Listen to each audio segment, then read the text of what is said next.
Gentlemen, welcome to you both. Michael, are you buying the Albanese government's excuses for letting in people who say they support Hamas? And the government saying, well, look, we're just relying on ASIO here, or this is business as usual?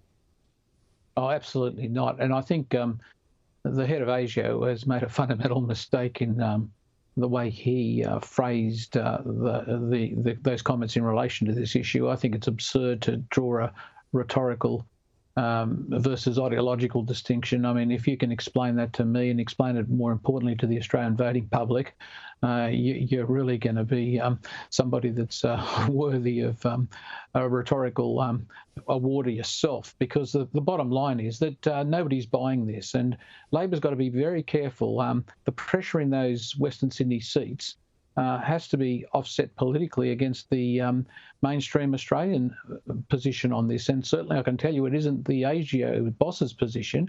Australians are very worried about this. And the absurdity, as you rightly pointed out, of drawing some sort of analogy between the Taliban in Afghanistan and what's going on in Hamas. I mean, the difference is fundamental. I mean, these Hamas supporters that are wanting to come into the country actually supported the actions that occurred there. So they're fleeing the actions they supported. The people in Afghanistan were fleeing the Taliban because they opposed it. It's just so fundamental and so boneheaded of this government not to understand that.